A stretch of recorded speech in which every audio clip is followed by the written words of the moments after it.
At 60 years old, Meghan Markle stood at a crossroads that no one could have fully anticipated. For decades, whispers had trailed behind her, fueled by tabloids, royal watchers, and online investigators. The whispers weren't just idle gossip. They were accusations that struck at the very heart of motherhood, legacy, and authenticity. These whispers said Meghan had faked her pregnancies, that the bumps seen beneath carefully tailored dresses were nothing more than prosthetics, that Archie and Lilibet were born through surrogates rather than carried by Meghan herself. For years, she denied it, brushing off the rumors as cruel inventions of a press determined to destroy her image. But now, decades later, she confirmed it. She had lied. She had never carried her children. She had used surrogates. The shock of her words reverberated like an earthquake. Not because people had never imagined it. On the contrary, millions had speculated, analyzed, and even insisted on it for years. But because Meghan finally said it herself. That single confession was enough to validate years of doubt, criticism, and suspicion. And yet, it also left a haunting question lingering in the air. Why admit it now? Why at this point in her life, when her position in history was more or less set, her role in the royal family long severed, and her reputation already polarizing to the point of fracture? Before we continue, please hit the like button, subscribe to the channel, and turn on the notification bell for updates. To understand the weight of that confession, we need to return to where it all began. Back to 2018, when Meghan was still glowing as the new Duchess of Sussex, the world intoxicated with her fairy tale marriage to Prince Harry. The palace presented her as the breath of fresh air the monarchy needed, modern, biracial, independent, confident. But with her came a level of media scrutiny unseen since the days of Diana. Every gesture, every word, every outfit was dissected. And when she became pregnant, the attention intensified beyond belief. It was during this period that the first cracks began to appear in the public's perception. Photographs showed Meghan's baby bump appearing unusually small one day, unusually large the next. In one clip, as she bent down to pick something up, the bump seemed to fold unnaturally, as if it were made of fabric rather than flesh. Tabloids rushed to publish the footage. Online sleuths began frame-by-frame breakdowns, and hashtags like #MoonBump trended worldwide. Supporters of Meghan called it cruel harassment, the latest example of racist undertones in the media's coverage. But critics insisted there was something more sinister happening, that she was hiding the truth behind carefully staged appearances. At the time, Meghan fiercely denied these allegations. She painted herself as a victim of relentless attacks, and Harry stood by her side, often issuing statements condemning the press. And for a while, the strategy worked. Public sympathy tilted in her favor, especially as she linked her suffering to Diana's tragic fate. The idea of Meghan being hounded just as Diana had been became a rallying cry for those who despised the monarchy's rigid traditions. But even as the sympathy grew, so too did the questions. Why were there no photographs of her at the hospital? Why did inconsistencies appear in official documents? Why did her story of birth locations shift? Fast forward through the years, and the questions never died. They lingered, growing louder with each new public appearance, each interview, each carefully orchestrated Netflix series. For her critics, Meghan's refusal to address the surrogacy rumors only made her look guilty. For her defenders, the accusations represented a deep cruelty, an attack on a woman's most intimate experiences. And so, the divide widened, until her own words erased the gray area. Her confession was delivered quietly, without the pageantry of a staged television interview. There were no Oprah-like pauses, no audience gasping in real time. Instead, it came as a solemn admission, something spoken with the weary tone of a woman who had carried a secret too heavy for too long. She admitted that the pregnancies were staged, that Archie and Lilibet were born of surrogates, and that the world had been right to suspect. She even acknowledged the staged photographs, the fake bumps, and the carefully calculated moments of public appearance meant to reinforce the illusion. The significance of her words cannot be overstated. In one breath, Meghan dismantled years of narrative she had built around herself. In one confession, she turned Harry's passionate defenses into tragic irony. And in one truth, she reignited a firestorm around the monarchy and its desperate attempts to control the image of the family. But why now? The answer lies in both personal and strategic reasons. At 60, Meghan's public battles had exhausted her. The years of lawsuits, headlines, and family estrangement had left scars impossible to hide. But beyond personal fatigue, there was also the looming reality of history. Meghan knew that when she was gone, her story would be written by others. The palace would shape her image, the press would dissect her legacy, and her children would be forced to live under the shadow of unanswered questions. To her, confession may have seemed like the only way to reclaim authorship of her own narrative. Yet, the fallout was immediate and brutal. Harry, once the man who shielded her from the storm, now appeared broken, betrayed, and humiliated. For decades, he had defended her against the very accusations she had now confirmed. Friends whispered that he felt made into a fool, dragged into lies he didn't fully grasp. The royal family, for their part, seized on the confession as vindication. Their silence all those years was painted not as complicity, but as restraint. They had known, or at least suspected, but chose to remain dignified in the face of scandal. Public reaction was equally divided. Some felt vindicated, as though their years of suspicion had finally been proven right. Others accused Meghan of cowardice, waiting until she was older and safe from consequences to speak the truth. But there was also a softer, more sympathetic perspective, that perhaps Meghan had been trapped, forced by royal protocols and public expectations to present a perfect image, and that surrogacy had been her only path. As her words spread across headlines, debates erupted over what it all meant for Archie and Lilibet. Were they legitimate heirs to titles? Did the method of their birth disqualify them from royal privilege? And, perhaps more painfully, what would it mean for them to grow up knowing their mother had lied about the most fundamental part of their existence? This is where the introduction to the story grips the audience by the heart. It's not just about Meghan and her confession. It's about legacy, truth, and the lengths people go to protect their image. It's about a woman who fought to control her narrative and, in the process, lost control of it entirely. By the end of this introduction, the viewer is left with a haunting sense of inevitability. The story of Meghan's confession is not merely about scandal. It is about the human cost of secrets, the fragility of truth in a world dominated by image, and the way a single admission can shatter decades of carefully built walls. This is only the beginning of the story. In the chapters to follow, we will dive into the early signs that something was amiss, the way the palace handled or failed to handle, the swirling rumors, the reactions of Harry and the children, and how this confession at 60 reshaped Meghan's legacy forever.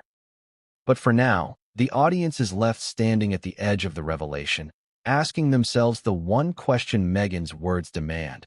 If the world had been right all along, how much of what we saw was ever truly real? The beginning of Meghan Markle's journey into motherhood should have been a time of joy, of celebration, of glowing anticipation. Yet, from the very first moment the announcement of her pregnancy with Archie hit the news, doubts began to fester.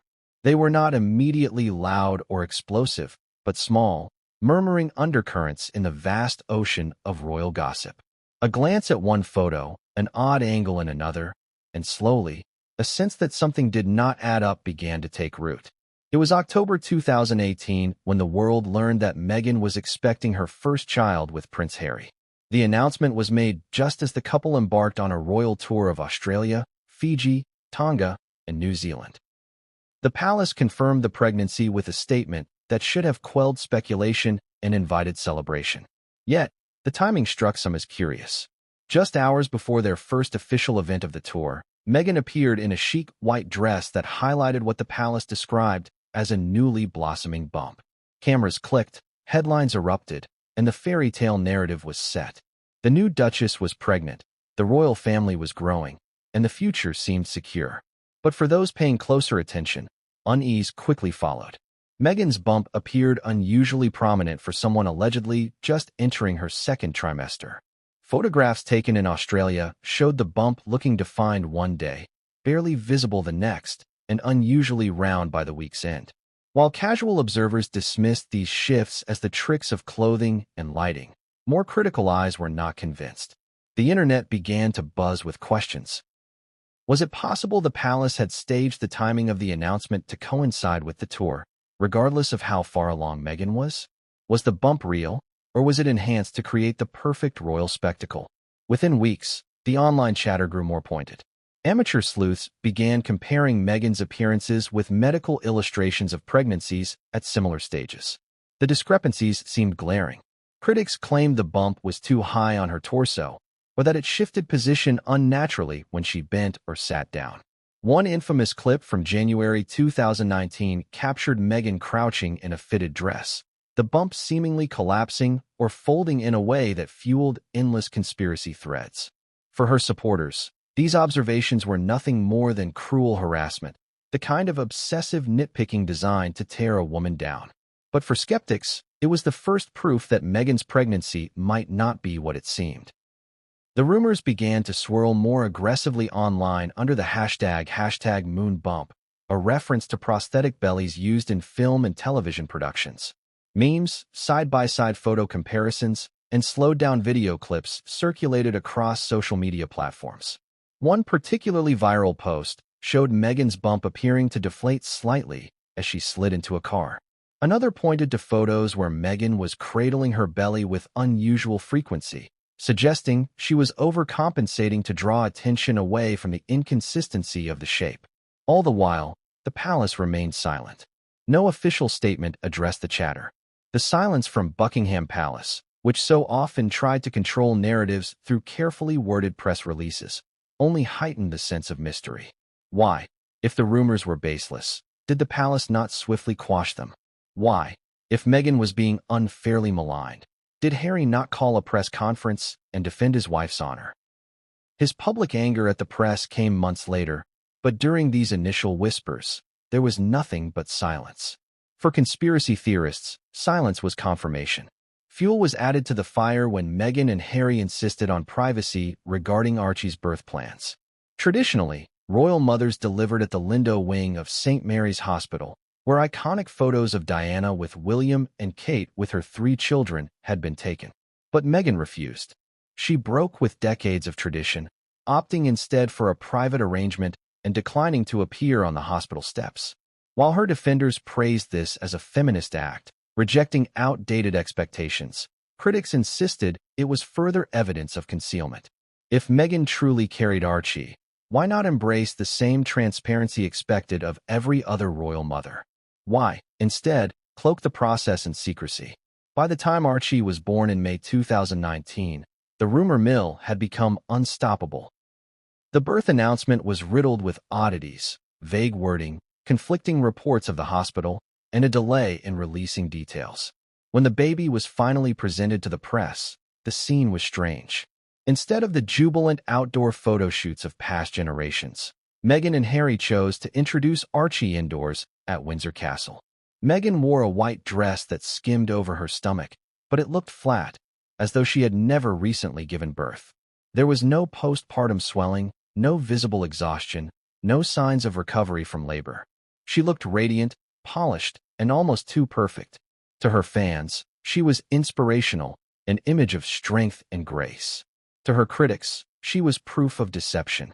The rumors gained traction with every public appearance. As Meghan moved into her second pregnancy with Lilibet, the suspicions carried over. Once again, the bumps looked inconsistent. Once again, the palace remained silent. And once again, Meghan and Harry chose privacy over tradition. By now, the online conversations had transformed from idle curiosity to outright conviction. Many were sure Meghan had used surrogates, that the pregnancies were staged with moon bumps and carefully choreographed appearances. Theories abounded. Some claimed Meghan could not conceive, others said she did not want to endure the physical toll of pregnancy, and still others suggested it was all about control, image, and narrative. What made these early rumors so explosive was not simply the claim itself, but the cultural weight behind it. In the eyes of the public, pregnancy is sacred, motherhood is revered, and deception in such a space feels deeply unsettling. To accuse someone of faking a pregnancy is to accuse them of manipulating one of the most intimate, universal human experiences. This is why the allegations against Meghan carried such sting, and why her confession decades later would shake the world. But back in those early days, the palace remained unflinching. No matter how loud the speculation grew, Meghan carried on with engagements, her hands cradling her stomach in every photo. Harry smiled dutifully by her side, his hand often placed protectively over hers. To their supporters, this was the image of love conquering hate. To their critics, it was theater, a staged act meant to sell a lie. Looking back, the early rumors were the seed from which the entire scandal grew. They created a foundation of doubt that no denial, no glossy photo shoot, and no interview could fully erase. Meghan's every appearance became a Rorschach test. Admirers saw resilience and grace, while skeptics saw lies and manipulation. The truth, withheld for decades, lived in the shadows, waiting for the moment Meghan would finally confirm it herself. By the time she confessed at 60, the memory of these early rumors resurfaced with devastating clarity. Those who had been mocked for years as conspiracy theorists now felt vindicated. They remembered the folding bump, the strange hospital secrecy, the flat stomach at Windsor Castle. Everything they had claimed had come to pass, their suspicions no longer dismissed as cruelty or jealousy. Meghan's confession transformed old whispers into established fact, rewriting the narrative of those early years. And yet, for all the speculation, one question lingered even then. If Meghan had faked her pregnancies, why go through the charade at all? Why not embrace surrogacy openly, as countless women in the modern age have done? Was it fear of the palace? Fear of the press? Or was it something deeper, something tied to control and the need to script her own story in a family that thrived on tradition? These are the questions that echo when we revisit the birth of the rumors. They were not idle gossip, but the beginning of a storm that would rage for decades. A storm that would only end when Meghan, years later, stood before the world and admitted what so many had long suspected. This was only the start. The early rumors opened the door. In the next chapter, we will examine one of the most infamous moments in this saga, the flower dress appearance, when Meghan's bump seemed to defy the laws of nature and gravity, sparking the wave of viral clips and discussions that made the suspicions impossible to ignore. The rumors surrounding Meghan Markle's pregnancies were already alive and simmering by the time she stepped out in the now infamous floral print dress. But that single appearance would mark a turning point, transforming quiet speculation into open disbelief. It was not just another photograph, not just another day of royal engagements. It was the moment when millions around the world stopped shrugging off the whispers and began asking themselves if something was truly wrong. The dress itself was striking, chosen with care, as so many of Meghan's outfits were.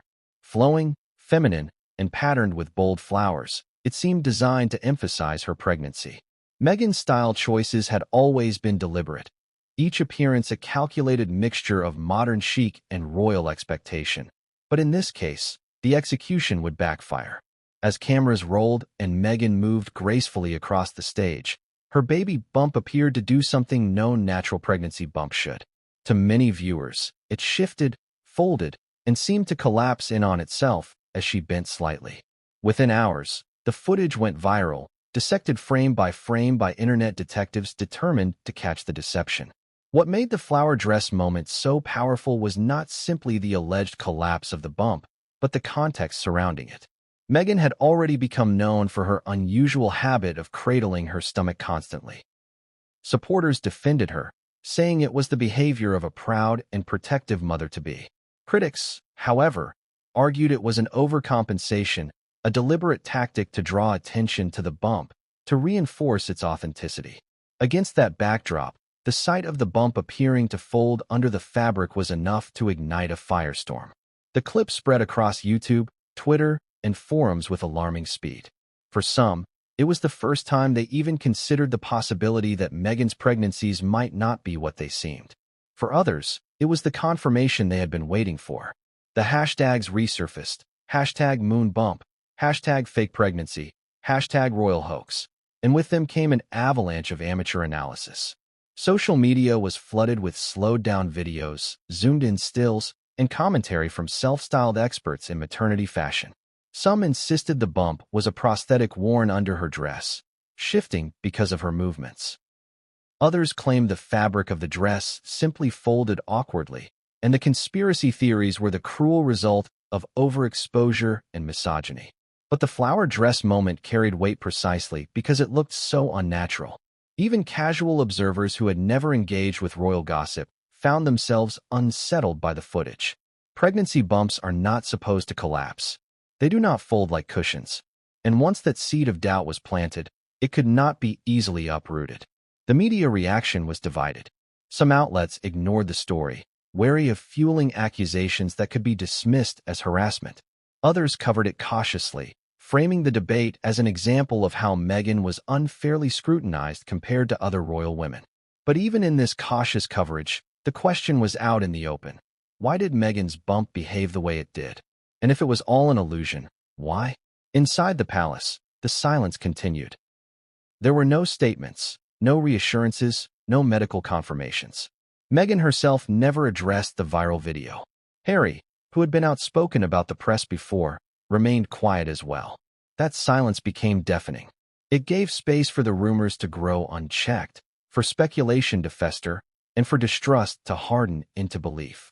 The flower dress moment was not just a single misstep. It was a crack in the foundation of Meghan's carefully constructed narrative. Observers began revisiting older footage with renewed intensity. Every public engagement, every photo, every candid video was scrutinized as if it contained hidden proof. Meghan leaning forward in one event showed the bump strangely separating from her torso. Another appearance revealed a bump that appeared much larger than it had only days earlier. Each inconsistency became part of a growing case against her, and the flower dress incident served as Exhibit A. But beyond the optics, the moment also spoke to something deeper, the obsession with royal image. Meghan was not the first royal to face scrutiny, but the nature of this suspicion was unprecedented. To accuse a royal mother of faking her pregnancy struck at the very heart of legitimacy, succession, and trust in the monarchy. The floral dress clip did not just raise questions about Meghan. It raised questions about the institution she had married into. If the palace knew about the surrogacy, were they complicit in hiding it? If they didn't know, were they being manipulated as well? Either possibility was explosive. For Meghan, the flower dress moment became a haunting shadow. No matter how many times she appeared afterwards, no matter what she wore or how she carried herself, the clip lingered online, replayed and reanalyzed. She could not escape it. In fact, the more she appeared in public, the more critics claimed she was doubling down, clinging to the illusion in the hope that repetition would make it believable. Supporters begged people to stop the cruelty, pointing to the toll on Meghan's mental health. Critics argued that the truth was too glaring to ignore. The divide widened, and the moment in the floral dress became the reference point for every conversation about Meghan's pregnancies. Over time, the dress itself took on symbolic meaning. To her detractors, it was a costume in a carefully staged performance, a dress that accidentally betrayed the secret she tried so hard to protect. To her defenders, it was a cruel example of how a woman's body was dissected and mocked simply because she dared to marry into the royal family. Both sides clung to the moment as proof of their argument, and both refused to let it go. Years later, when Meghan confessed that she had indeed used surrogates, the flower dress moment resurfaced in headlines. The footage that had once been dismissed as conspiracy fodder was now framed as evidence long ignored. Clips were replayed on television, side by side with Meghan's admission, as proof that the world had seen the truth in real time but been too divided to accept it. In hindsight, the floral dress was no longer just an odd fashion choice or an unfortunate optical illusion. It was the visual turning point in one of the most controversial chapters of royal history. And yet, even with her confession, questions remained. Why did Meghan go to such lengths to fake the pregnancies rather than simply announcing surrogacy? Was it out of fear of rejection by the royal family? Was it her own desire to control the narrative, to maintain the image of a perfect, fairy tale duchess who carried the airs herself? Or was it part of a broader strategy, one tied to branding, public perception, and the lucrative deals that followed her departure from the monarchy? The flower dress moment captured more than just a bump shifting under fabric. It captured the collision of personal truth and public image, the clash between a woman's choices and the world's expectations. It was the spark that ignited the wildfire, the moment when suspicion transformed into certainty for millions. As we move forward in this story, we will see how the palace responded, or failed to respond. During the media frenzy that followed, the silence, the denials, the carefully staged photos, and the refusal to engage would all shape the narrative in ways that made the flower dress moment not just a scandal, but a symbol of everything Meghan's confession decades later would confirm. When the flower dress moment went viral, the world of speculation around Meghan Markle's pregnancies crossed a threshold it could never return from. Suddenly, what had been whispers in corners of online forums was everywhere. Major media outlets were forced to confront what millions were already discussing openly. Yet the coverage was a strange mix of curiosity, caution, and outright denial. At the heart of it all was a silence, an intentional, almost chilling silence, from Buckingham Palace. That silence did not put out the fire. It fanned it. To understand why the palace's silence was so consequential, we must first understand the unique relationship between the British monarchy and the media. The royal family relies on public image for survival. Unlike elected officials, they are not chosen by the people. Their power is symbolic, their relevance tied to perception. For decades, the unspoken agreement has been that the palace provides controlled access, photo opportunities, and carefully curated stories, and in exchange, the media treats them with a level of reverence. But Meghan and Harry disrupted that balance. Their very presence challenged the traditions of the monarchy, and Meghan in particular brought with her an unrelenting glare of curiosity, both adoring and hostile. By the time Meghan's first pregnancy was announced, the tabloids were already engaged in a full-blown campaign against her. Stories about alleged staff resignations, her clashes with Kate Middleton, and her supposed diva behavior filled the front pages. When the pregnancy rumors turned into accusations of fakery, the tabloids could not resist. Some publications tiptoed around the subject, raising questions about her unusual bump appearances without outright accusing her. Others, less restrained, hinted at deception in bold headlines. The mainstream press, though, often framed it as evidence of the cruelty Meghan faced, painting her as a victim of modern-day harassment in the vein of Diana. But whether the tone was supportive or skeptical, the story was everywhere. Footage of her bending in the floral dress played on repeat. Comparisons to other royal mothers were endless. Kate's neat, consistent pregnancies were used as a foil, making Meghan's visible inconsistencies look suspicious. And through it all, the palace said nothing. Not one statement was released to clarify the rumors. Not one senior royal appeared to defend her publicly. For those who already doubted Meghan, the silence was damning. If there was nothing to hide, why not put the matter to rest? Inside the palace, sources later revealed, there was debate about whether to respond. Some advisors argued that acknowledging the rumors at all would legitimize them, giving oxygen to conspiracy theories that should be dismissed outright. Others worried that the constant speculation was eroding the credibility of the monarchy and that silence could be interpreted as complicity. Ultimately, the decision was made to stay quiet. The palace's time-worn strategy, never complain, never explain, was applied, as it had been for generations. But what may have worked in the past backfired in the digital age. Online speculation does not wither in silence, it multiplies. The result was a media frenzy unlike anything the royal family had seen in decades. Every newspaper, television program, and website wanted a piece of the story. Some ran sympathetic features about the cruelty Meghan endured. Others indulged in subtle skepticism, asking why Meghan looked so perfect after allegedly giving birth, why Harry and Meghan refused the traditional photo on the hospital steps, and why the official birth documents contained inconsistencies. Photographs of Meghan at different events were compared side by side, and the differences in bump size, shape, and placement were highlighted with merciless precision. For Meghan, the constant scrutiny was unbearable. She described in interviews the pressure of being followed, photographed, and criticized relentlessly. But what she did not acknowledge was that much of the scrutiny was rooted in genuine suspicion. It wasn't just about her race, her outsider status, or her confidence, as she often framed it, but about the tangible, visible inconsistencies in her pregnancies. And each time she or Harry deflected without directly answering, the public felt more justified in its doubts. Harry, for his part, began lashing out at the press more openly. In speeches and interviews, he condemned the treatment of Meghan, comparing it directly to the media harassment that contributed to Diana's death.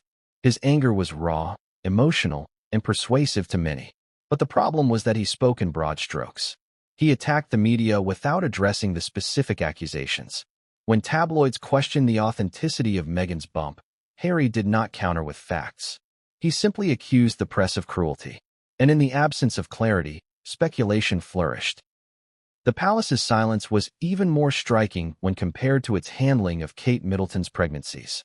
When Kate suffered from hyperemesis gravidarum, the palace immediately issued detailed updates, confirming her condition and hospital stays. Photographs of Kate entering and leaving the hospital were published openly. There was transparency, even vulnerability. With Meghan, the opposite occurred. There was secrecy, conflicting details, and an insistence on privacy. To her defenders, this was Meghan asserting her independence, refusing to let the palace dictate her life. To her critics, it was proof she had something to hide. The frenzy reached its peak when Archie was born. The announcement was vague, the details muddled, and the press locked out of key moments. Instead of joyfully parading the baby outside the hospital, Meghan and Harry introduced him indoors, 2 days later, in Windsor Castle. Meghan looked flawless, hair perfectly styled, body slim and glowing. The contrast to Kate, who appeared on hospital steps looking visibly tired after her births, was stark. Some praised Meghan for shattering expectations of exhausted mothers. Others claimed her appearance was evidence she had not given birth at all. The silence from the palace did nothing to resolve the divide. As time went on, the media frenzy became cyclical. Each new public appearance of Meghan reignited the debate. Each new photo was dissected with brutal intensity. And each time the palace refused to comment, the silence deepened the mystery. What had begun as whispers had become a global obsession, feeding tabloids, fueling online communities, and creating a permanent question mark over Meghan's story. Years later, when Meghan finally confessed at 60 that she had indeed used surrogates, the frenzy of those early years was remembered with bitterness. Critics who had been dismissed as cruel conspiracists felt vindicated. They pointed back to the palace's silence as evidence of complicity, arguing that the monarchy had knowingly deceived the public to protect its image. Meghan's defenders struggled to reconcile their past outrage with the new reality. And Harry's passionate defenses of his wife now seemed tragic, the words of a man who had defended a lie at immense personal cost. The media frenzy versus palace silence was not just about Meghan's pregnancies. It revealed the fragility of the monarchy's relationship with the modern world. In an age of social media, where every detail is magnified and every rumor spreads like wildfire, silence is not control, it is surrender. The palace's refusal to address the speculation allowed it to grow unchecked, transforming Meghan's pregnancies from a personal journey into one of the most polarizing scandals in royal history. The flower dress moment may have been the spark, but the frenzy that followed was the firestorm. And in the eye of that storm, the palace chose to stand silent, hoping it would all pass. Instead, their silence etched suspicion into the public consciousness, ensuring that Meghan's pregnancies would forever be seen through a lens of doubt. As we move into the next chapter, we turn to Harry himself. His devotion to Meghan was unquestionable, his defenses fierce, his love palpable. But was he truly blind to the inconsistencies, or did he know more than he ever admitted? Was his loyalty genuine ignorance, or a calculated decision to protect the woman he loved at all costs? In Chapter 4, we explore Harry's blind devotion and the tragic consequences of standing by a story that would one day unravel.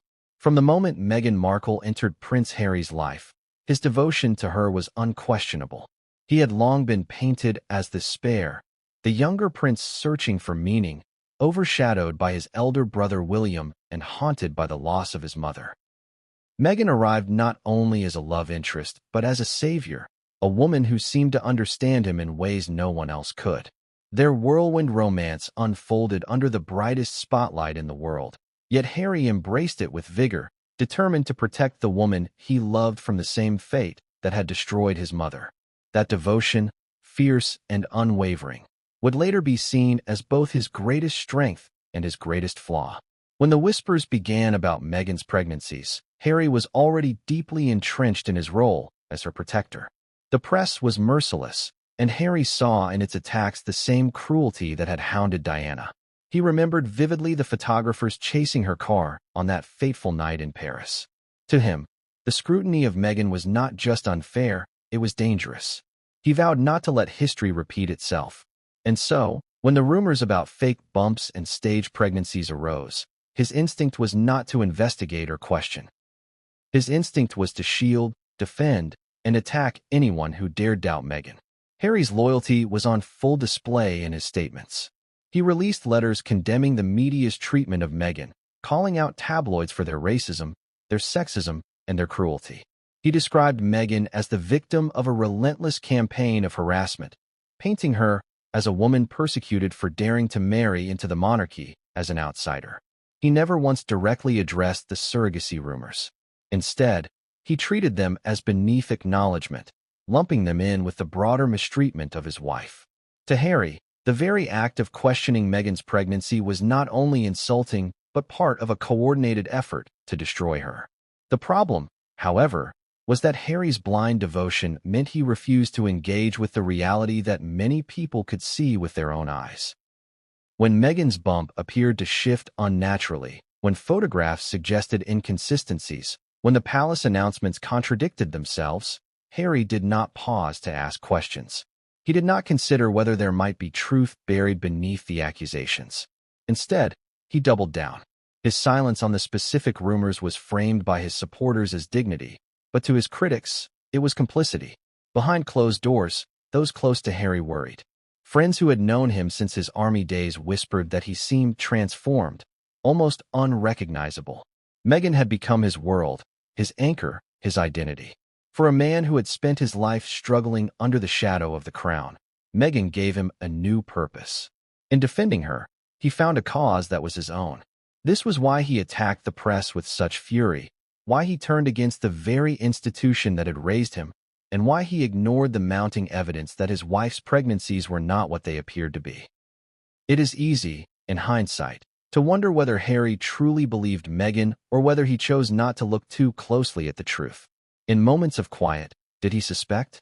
Did he notice the inconsistencies? Or did his love blind him so completely that he convinced himself all criticism was nothing more than hatred disguised as concern? The answer lies in understanding Harry's psyche. This was a man defined by trauma, a boy who had walked behind his mother's coffin while the world watched. He had grown up seeing his family fail to protect Diana. When Meghan arrived and the press attacked her, Harry's trauma was reawakened. He saw Meghan not as a wife being questioned, but as a mother figure in danger. To him, defending her was not a choice, it was destiny. Publicly, Harry's devotion became part of their image. The photographs of him with Meghan were not just of a husband and wife, they were a portrait of protection. His hand always on her back, his gaze always directed toward her, his posture leaning in as if to shield her from unseen forces. The press nicknamed him the bodyguard prince, and Meghan herself leaned into the narrative. Her every appearance was accompanied by Harry's presence, as though they were two against the world. But this devotion had consequences. Each time Harry dismissed the press, each time he lashed out at critics, he further alienated himself from his family. William, who was cautious and deliberate, grew increasingly frustrated with Harry's inability to separate love from responsibility. Charles, more pragmatic, saw in Harry's actions a threat to the institution itself. Within the palace, Harry was described as under Meghan's spell, a man who had surrendered his judgment to blind loyalty. The more Harry defended Meghan, the more isolated he became, and the world noticed. His critics accused him of weakness, of abandoning the family for the sake of a woman who had no respect for tradition. His supporters saw something different, a man who finally broke free from an institution that had suffocated him since birth. They applauded his loyalty, his willingness to choose love over duty. But even among his admirers, there were whispers of concern. Was Harry so in love that he could not see the truth? Was his devotion blinding him to the possibility that Meghan was lying not only to the world, but to him as well? The truth of his devotion was revealed years later, when Meghan's confession came. At 60, when she admitted she had faked her pregnancies and used surrogates, the world turned to Harry. How could he not have known? How could a husband, a father, a prince, remain oblivious to something so fundamental? The tragic possibility is that Harry did know, but chose to deny it to himself. His love was so absolute that he could not face the thought of betrayal. Or perhaps, more painfully, he was kept in the dark, strung along by Meghan's insistence, his devotion weaponized against him. What cannot be denied is that Harry's blind devotion left him vulnerable. By tying his entire identity to Meghan's narrative, he made himself complicit in her lie.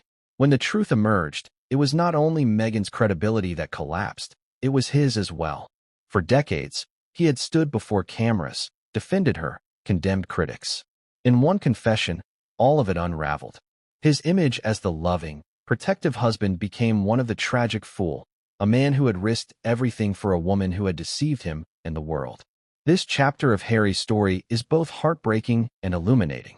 It shows the power of love, yes, but also the danger of blind devotion.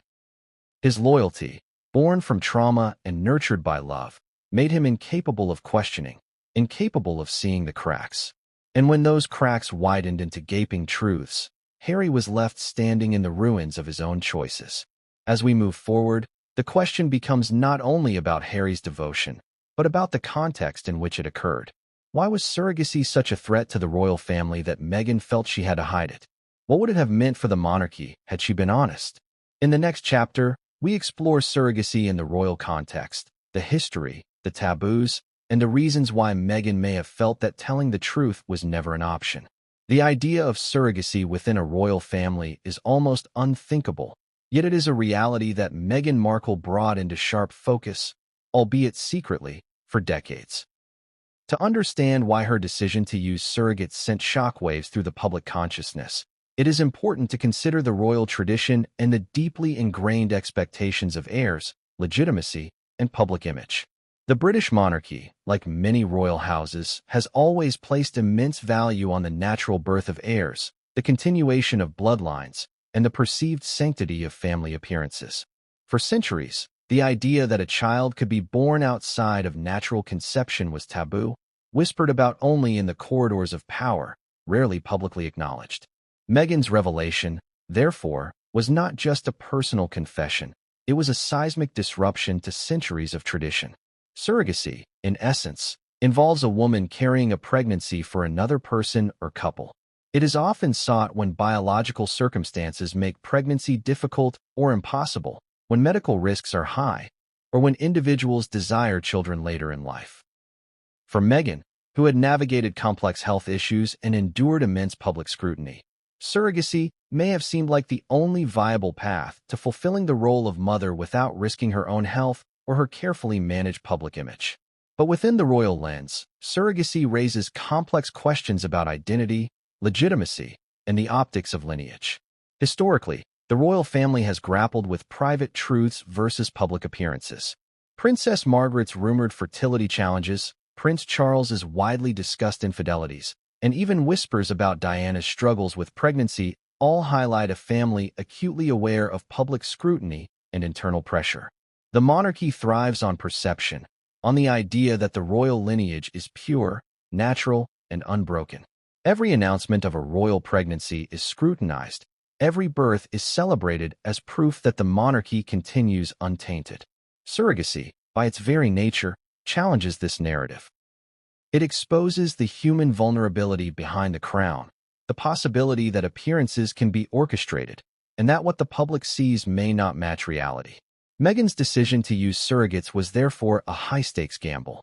On one hand, it allowed her to maintain the image of a glamorous, capable duchess and mother, navigating public events while still fulfilling her personal desires.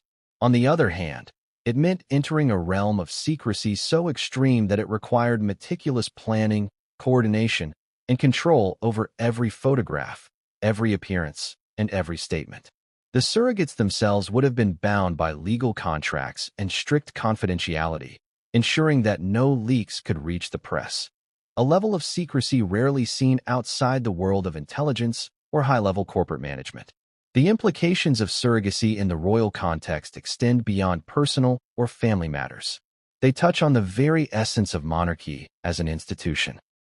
A child born via surrogate, though legally and socially recognized, represents a challenge to the idea of bloodline continuity, an idea that underpins the legitimacy of succession. Meghan's use of surrogates thus sparked questions not only about her personal choices, but about the monarchy's ability to adapt to modern reproductive technologies. It forced the royal family and the public to confront a delicate question. Does the method of conception matter if the love, upbringing, and recognition of a child remain intact? In private, the royal family would have been acutely aware of the risks of public exposure. The British tabloids, relentless and unforgiving, had already fixated on Meghan's every move, scrutinizing her appearance, her relationships, and even her physical shape. Rumors about her pregnancies, about fake bumps, and about the authenticity of her motherhood circulated for years. But the family, steeped in tradition, had to navigate a fine line. Acknowledging surrogacy could provoke public outrage, fuel gossip, and potentially destabilize the carefully maintained image of the monarchy. Ignoring it could also be dangerous, as unchecked speculation could damage trust in the royal family's transparency and credibility. Meghan, aware of this tension, likely calculated that secrecy was her only safeguard. The decision to rely on surrogates became part of a broader strategy: maintain appearances, control narratives, and minimize exposure to invasive scrutiny. This strategy required not just careful planning, but also a profound understanding of media dynamics, public perception, and the vulnerabilities inherent in being a high-profile figure. Every photo of her with Archie or Lilibet, every public appearance, every statement about motherhood had to be orchestrated to perfection. The stakes were extraordinarily high. From a psychological perspective, the secrecy around surrogacy would have placed immense pressure on both Meghan and Harry. Maintaining a public facade while knowing the truth privately creates tension, stress, and an ongoing risk of exposure. Harry's blind devotion, as explored in the previous chapter, meant he was willing to participate in this carefully curated illusion without questioning it. Meghan's meticulous management ensured that the narrative of natural pregnancies remained intact in the public eye, reinforcing the image of a happy, growing family despite the hidden reality. It is also crucial to examine the role of modern reproductive technologies in shaping these choices. Surrogacy is no longer the exotic, rare procedure it once was. It is increasingly common among celebrities, high-profile figures, and individuals seeking to balance career, health, and family planning. Meghan, living at the intersection of celebrity culture and royal duty, had access to some of the best medical, legal, and logistical resources available. She could orchestrate pregnancies that appeared natural while relying on surrogates to carry her children. Yet while the procedure itself is medically and legally straightforward, the cultural implications for someone in her position were anything but simple. Public perception is often shaped by images rather than facts. For years, Meghan's carefully staged appearances with Archie and Lilibet suggested traditional motherhood. From the perfectly timed maternity dresses to the carefully controlled public outings, every element reinforced the illusion. Fans and critics alike observed, speculated, and sometimes doubted, but rarely could they challenge what seemed visually irrefutable. The revelation at 60 shattered these illusions, revealing that the monarchy, the media, and the public had all been presented with a narrative meticulously constructed by Meghan herself. This chapter also highlights a broader societal question. How do we reconcile the private choices of high-profile individuals with public expectations? Royals are held to an impossible standard, expected to embody centuries of tradition while adapting to contemporary realities. Surrogacy, once a private matter, becomes a lightning rod for public debate. Meghan's confession forced society to confront questions about motherhood, autonomy, and the limits of scrutiny. It also forced historians, journalists, and royal watchers to reconsider decades of speculation and imagery, evaluating them through a lens of secrecy and strategy rather than assumption and bias. By examining surrogacy in the royal context, we begin to understand why Meghan's confession was not merely personal but historically significant. It disrupted centuries of tradition, challenged societal expectations, and reframed the narrative of what it means to be a royal mother. For Harry, for the family, and for the public, it was a revelation that demanded a re-evaluation of loyalties, assumptions, and perceptions. As we move into the next chapter, we will explore the timeline of Meghan's pregnancies, the staged appearances, and the subtle clues that hinted at the truth long before it was publicly acknowledged. These details, often overlooked or dismissed, now take on new meaning, revealing a calculated orchestration that spanned years. The public first began noticing Meghan's pregnancies with a mixture of excitement and scrutiny. In the royal world, every announcement, every image, and every statement is dissected with a level of intensity few can imagine.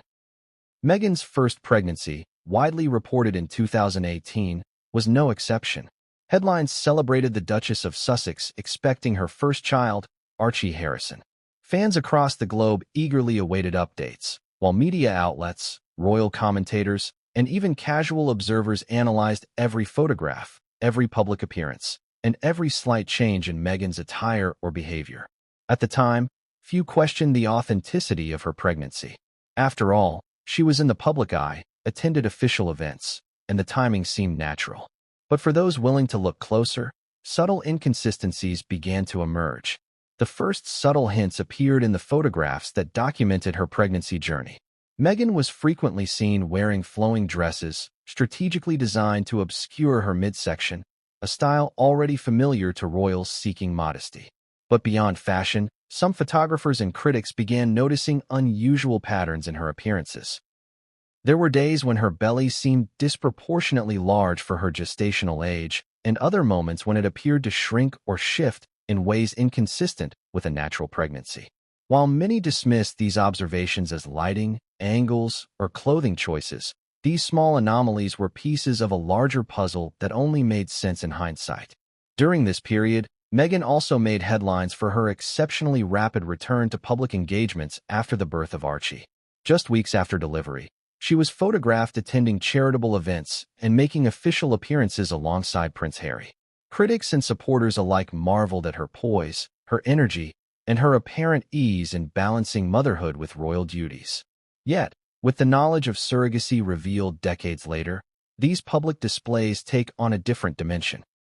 The rapid post-birth engagements, previously lauded as demonstrations of resilience and commitment, were in fact carefully orchestrated appearances designed to maintain the narrative of a traditional pregnancy and to reassure a watching public that royal continuity was intact. The birth of Lilibet Diana 2 years later followed a similar pattern. Public announcements, staged photographs, and selective media coverage all contributed to an image of normalcy. Yet behind the scenes, surrogacy arrangements required meticulous coordination. Contracts, medical appointments, legal documentation, and security measures all had to be managed with extreme precision. Any deviation or leak could have triggered a scandal of unprecedented proportions. Meghan's team, including trusted aides and advisors, likely spent countless hours ensuring that the narrative remained consistent, while Harry's role was to provide visible support and participate in the controlled appearances. Beyond the visual cues, there were interviews and public statements that now, with hindsight, can be reinterpreted. Meghan often spoke about the challenges of pregnancy, the physical changes, and the emotional journey of becoming a mother. At the time, these comments were taken at face value, humanizing a figure often criticized for being aloof or distant. In reality, these narratives may have been carefully crafted to align with the public perception of natural motherhood, blending personal anecdotes with selective details that reinforced the illusion of carrying her children herself. Every quote, every shared experience, contributed to a public story that, while emotionally compelling, masked the hidden truth. The timeline of public appearances also reveals a remarkable consistency in maintaining secrecy. Key moments, first steps, birthdays, official portraits, and family gatherings were all managed to avoid revealing any inconsistencies. Photographers were briefed, media coverage was controlled, and appearances were carefully choreographed. Even interactions with other members of the royal family, who may or may not have been fully aware of the surrogacy arrangements, were managed to project cohesion and normalcy. The level of detail required to sustain this facade is extraordinary, highlighting not only Meghan's determination, but also the intense pressures of operating within a royal framework where image is everything. Social media added another layer of complexity. Fans, critics, and the curious public scrutinized every post, analyzing photographs and statements for signs of authenticity. Rumors and theories circulated widely, often fueled by inconclusive evidence or selective observations. Some followers speculated about the authenticity of Meghan's pregnancies, noting apparent inconsistencies in belly size, posture, or timing. At the time, these claims were largely dismissed as conspiracy theories or tabloid exaggeration. Yet, decades later, her confession confirmed that these suspicions were not entirely unfounded. The interplay between curated public appearances and speculative commentary created an environment in which truth and perception were constantly at odds, a tension that Meghan and her team skillfully navigated. Even charitable engagements and public celebrations were infused with strategic timing. For example, photo opportunities often coincided with key milestones, a newborn's first outing, a christening, or a royal event celebrating family continuity. Each appearance was an opportunity to reinforce the narrative of natural motherhood, to reassure the public and the media that all was as it seemed. In retrospect, these orchestrated moments can be seen as the backbone of the surrogacy strategy, carefully reinforcing the illusion of traditional pregnancies while shielding the reality from public view. Furthermore, the royal press itself played a dual role. While some journalists adhered to strict protocols and respected privacy boundaries, others pursued leaks, photographs, and insider accounts. Meghan's surrogacy plan required anticipating potential breaches and preemptively managing risk. This involved coordinating with advisors, legal teams, and medical professionals to ensure that any sensitive information was securely contained. The scale of these efforts underscores the complexity of maintaining secrecy in an environment defined by relentless public attention. Looking back, the timeline of pregnancies and public appearances tells a story not only of personal choices, but of calculated public management. Meghan's ability to navigate the pressures of visibility, tradition, and scrutiny speaks to an intricate understanding of media dynamics, societal expectations, and the mechanisms of royal perception. Each stage, from announcement to celebration, was meticulously managed to preserve an image that aligned with the public's expectations while masking the private reality of surrogacy. Interpersonal dynamics within the couple were further strained by historical context. Over the years, Harry had stood steadfastly beside Meghan through controversies, public criticism, and media attacks. Their relationship had been portrayed as a partnership built on mutual trust and shared experiences. The revelation of surrogacy, the secrecy surrounding the children's births, and the implications of staged pregnancies created a rupture, casting shadows over shared memories and decisions.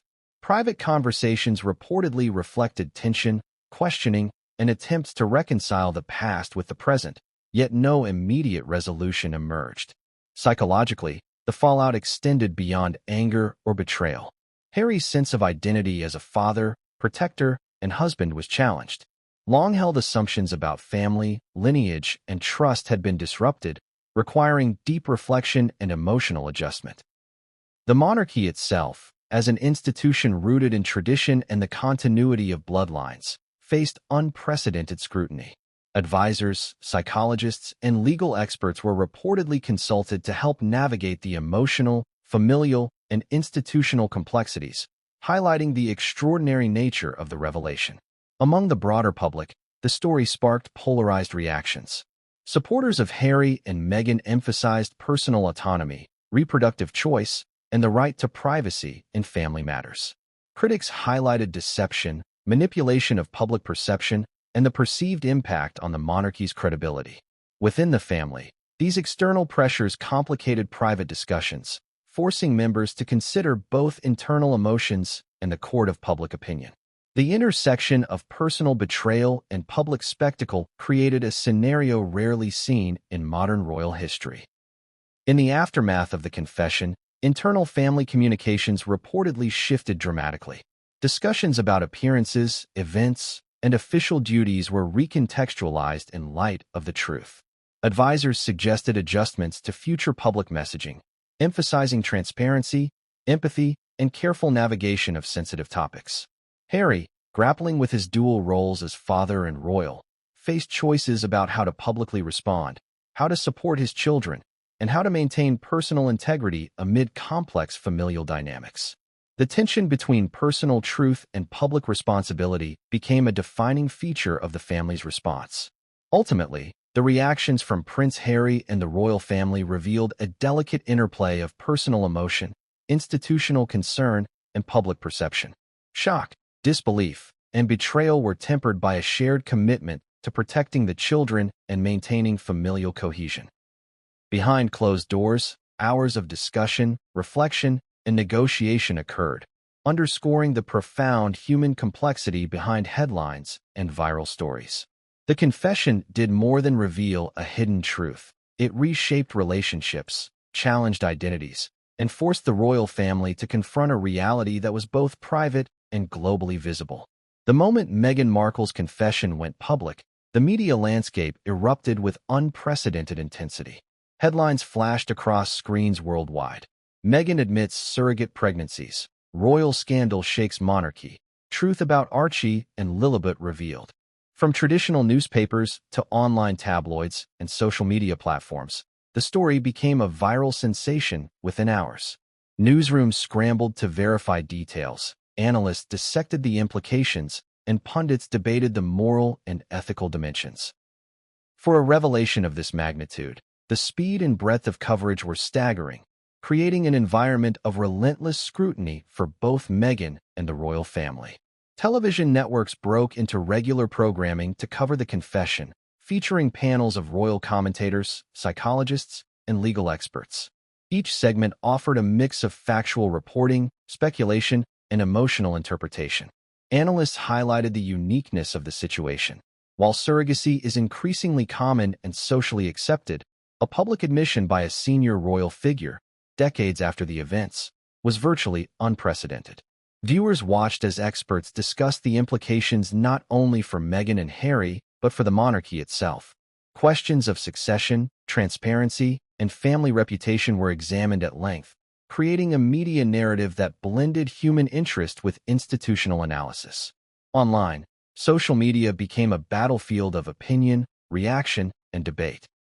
Twitter hashtags trended within minutes. YouTube commentators released rapid response videos, and Instagram stories circulated personal takes from both celebrities and the public. Supporters of Meghan argued that the confession represented honesty and courage, emphasizing the importance of privacy and the right to make reproductive choices without judgment. Critics framed the revelation as deceit, manipulation, and a breach of public trust, questioning the impact on the monarchy's credibility and the narrative carefully maintained for decades.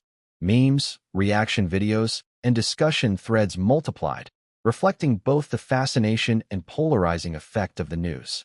Public forums, online comment sections, and message boards became sites of intense discourse. Individuals debated the ethics of surrogacy, the responsibility of public figures, and the intersection of personal choice with public duty. Some viewed Meghan as a trailblazer, challenging traditional norms and embracing reproductive autonomy.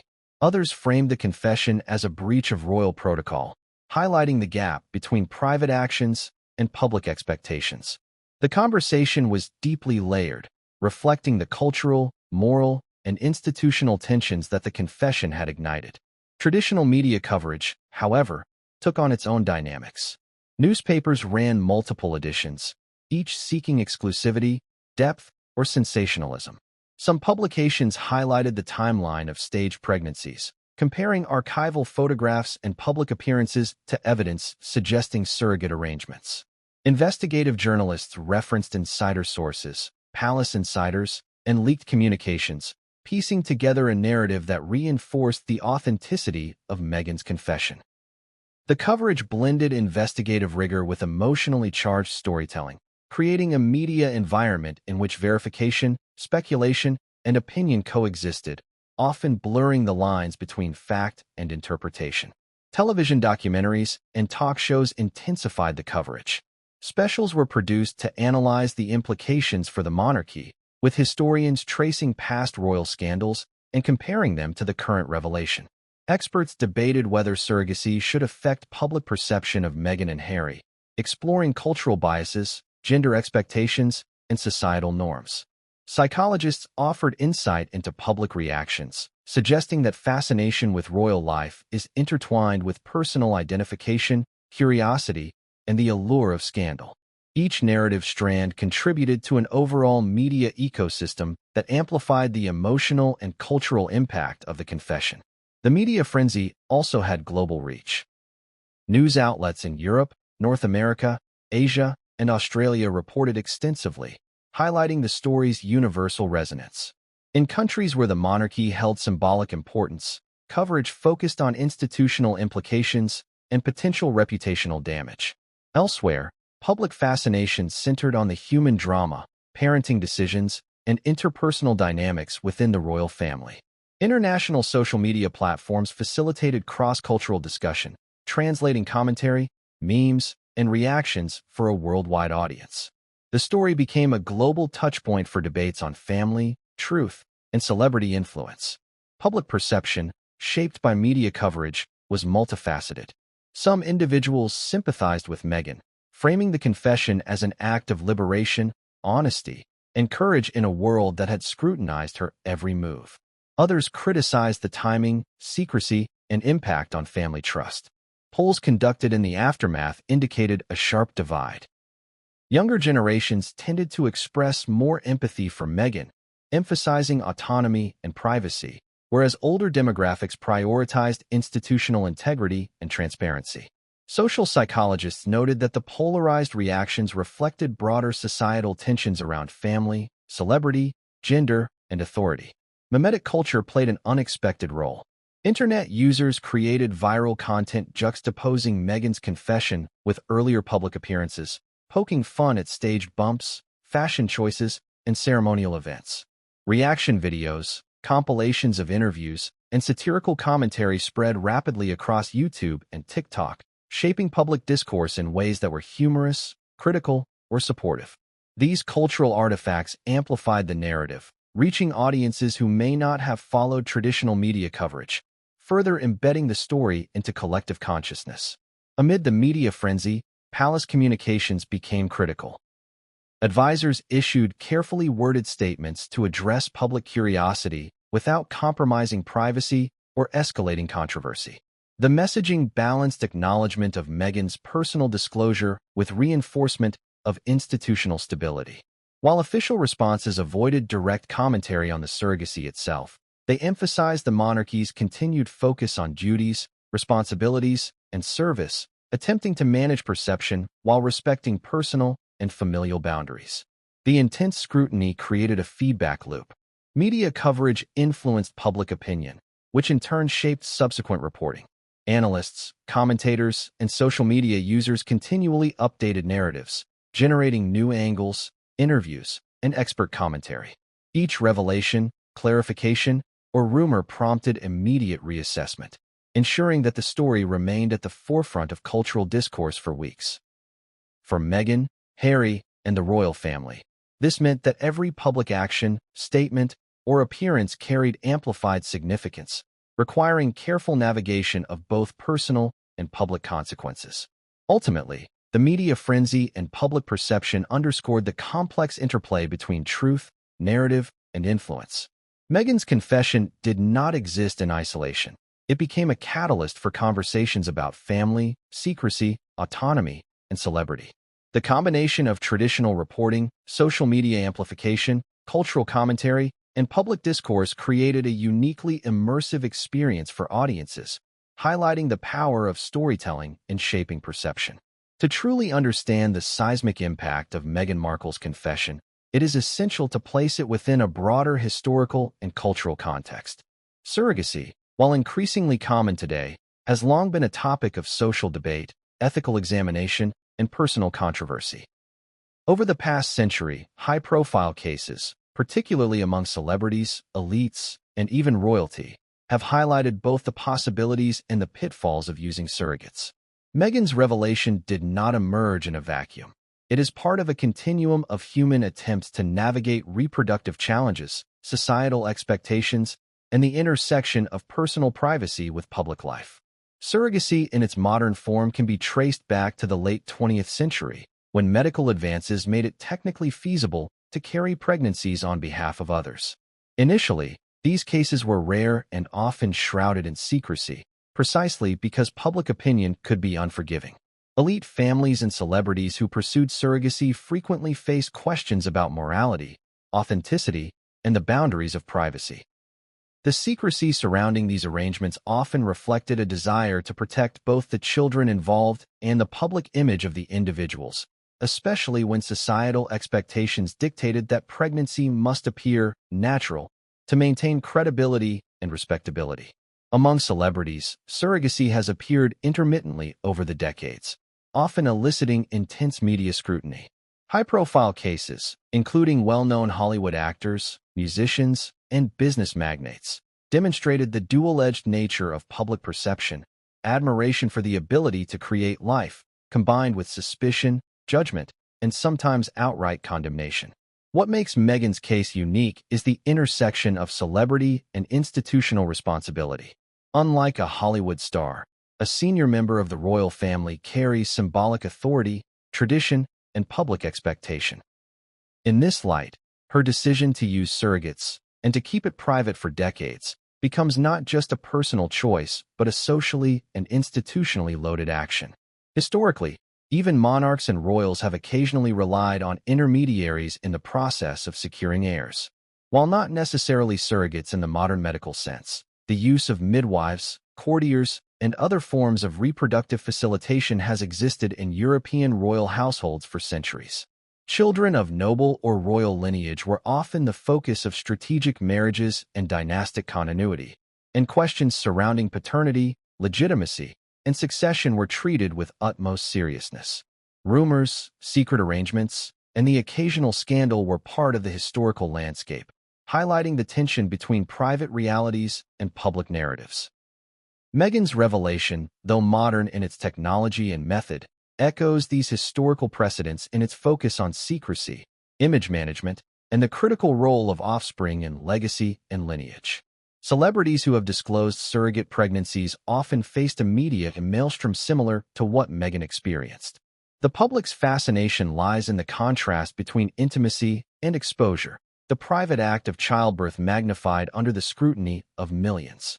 Analysts have noted that the timing of disclosures often influences public sentiment. Revelations made early in the process can elicit admiration for openness, while post-factum confessions sometimes provoke skepticism or accusations of deception. Meghan's admission, occurring decades after the births of Archie and Lilibet, falls into this latter category, creating a narrative tension between admiration for her candor and criticism for prolonged secrecy. Beyond the royal sphere, surrogacy has had broader societal implications. Courts, lawmakers, and social institutions have grappled with questions of legality, rights, and ethical responsibility. Some jurisdictions strictly regulate surrogacy, imposing limitations or outright bans, while others have embraced it as a legitimate reproductive option. Public debate often centers on the rights of the surrogate, the responsibilities of the intended parents, and the welfare of the child. Meghan's confession inevitably engages with these debates, positioning her case as a high-profile example of the complex interplay between personal choice, legal frameworks, and societal expectations. The cultural significance of her revelation also stems from the symbolic role of pregnancy and motherhood in society. Historically, public figures, especially women, have been judged not only for their personal lives, but for their reproductive choices. Pregnancy has often been viewed as a marker of authenticity, family stability, and social conformity. By revealing that her pregnancies were carried by surrogates, Meghan challenges conventional narratives about female identity, motherhood, and public perception. In doing so, she invites both admiration and scrutiny, prompting audiences to reconsider their assumptions about what constitutes legitimate parenthood. Examining other high-profile surrogate cases provides further perspective. For example, Hollywood actors who faced fertility challenges sometimes resorted to surrogates, with varying degrees of public disclosure. Some openly celebrated the process, framing it as a positive, empowering experience. Others concealed the arrangement until forced to explain, often because media speculation threatened to expose the truth prematurely. The pattern is clear. The intersection of secrecy, societal expectation, and celebrity magnifies scrutiny and emotional reaction. Meghan's situation mirrors these dynamics, but the added weight of royal responsibility elevates the stakes exponentially. In addition to historical precedents, ethical discussions surrounding surrogacy have evolved over time. Bioethicists, psychologists, and social scientists have debated issues such as informed consent, compensation, child welfare, and the commercialization of reproductive services. Public opinion often reflects these debates, oscillating between acceptance, moral concern, and outright condemnation. Meghan's confession inevitably interacts with these broader discourses, offering a case study that intersects with contemporary ethical thought. It challenges audiences to consider not only the personal story, but the societal framework within which reproductive choices are made and interpreted. Ultimately, the historical and cultural context illuminates why Meghan Markle's admission resonated so profoundly.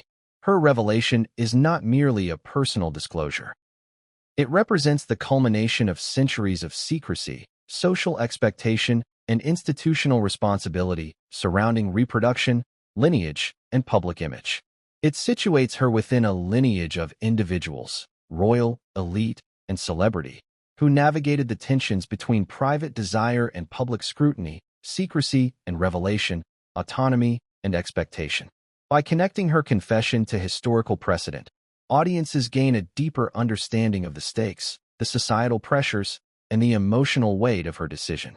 When Meghan Markle's confession came to light, the reverberations were felt most intensely by Prince Harry. For decades, he had navigated the complex balance between his personal devotion to Meghan and the responsibilities he inherited as a member of the British royal family. The revelation that Archie and Lilibet had been carried by surrogates, and that Meghan had never experienced pregnancy herself, struck at the core of his understanding of their family life and the narrative he had believed to be true. Initially, Harry's response was private, marked by a mix of shock, confusion, and a profound sense of betrayal. Accounts from close aides suggest that he spent hours in reflection, trying to reconcile his love for Meghan with the realization that key aspects of their shared history had been withheld from him. This was not merely about the logistics of surrogacy. It was about trust, transparency, and the foundational truths that underpin intimate relationships. The disclosure forced Harry to reevaluate his own memory of events, the stories he had told to friends and family, and the public persona he had cultivated as a devoted father. Amid the media frenzy, palace communications became critical. Advisors issued carefully worded statements to address public curiosity without compromising privacy or escalating controversy. The messaging balanced acknowledgement of Meghan's personal disclosure with reinforcement of institutional stability. While official responses avoided direct commentary on the surrogacy itself, they emphasized the monarchy's continued focus on duties, responsibilities, and service, attempting to manage perception while respecting personal and familial boundaries. The intense scrutiny created a feedback loop. Media coverage influenced public opinion, which in turn shaped subsequent reporting. Analysts, commentators, and social media users continually updated narratives, generating new angles, interviews, and expert commentary. Each revelation, clarification, or rumor prompted immediate reassessment, ensuring that the story remained at the forefront of cultural discourse for weeks. For Meghan, Harry, and the royal family, this meant that every public action, statement, or appearance carried amplified significance, requiring careful navigation of both personal and public consequences. Ultimately, the media frenzy and public perception underscored the complex interplay between truth, narrative, and influence. Meghan's confession did not exist in isolation. It became a catalyst for conversations about family, secrecy, autonomy, and celebrity. The combination of traditional reporting, social media amplification, cultural commentary, and public discourse created a uniquely immersive experience for audiences, highlighting the power of storytelling in shaping perception. To truly understand the seismic impact of Meghan Markle's confession, it is essential to place it within a broader historical and cultural context. Surrogacy, while increasingly common today, has long been a topic of social debate, ethical examination, and personal controversy. Over the past century, high-profile cases, particularly among celebrities, elites, and even royalty, have highlighted both the possibilities and the pitfalls of using surrogates. Meghan's revelation did not emerge in a vacuum. It is part of a continuum of human attempts to navigate reproductive challenges, societal expectations, and the intersection of personal privacy with public life. Surrogacy in its modern form can be traced back to the late 20th century, when medical advances made it technically feasible to carry pregnancies on behalf of others. Initially, these cases were rare and often shrouded in secrecy, precisely because public opinion could be unforgiving. Elite families and celebrities who pursued surrogacy frequently faced questions about morality, authenticity, and the boundaries of privacy. The secrecy surrounding these arrangements often reflected a desire to protect both the children involved and the public image of the individuals, especially when societal expectations dictated that pregnancy must appear natural to maintain credibility and respectability. Among celebrities, surrogacy has appeared intermittently over the decades, often eliciting intense media scrutiny. High-profile cases, including well-known Hollywood actors, musicians, and business magnates, demonstrated the dual-edged nature of public perception, admiration for the ability to create life, combined with suspicion, judgment, and sometimes outright condemnation. What makes Meghan's case unique is the intersection of celebrity and institutional responsibility. Unlike a Hollywood star, a senior member of the royal family carries symbolic authority, tradition, and public expectation.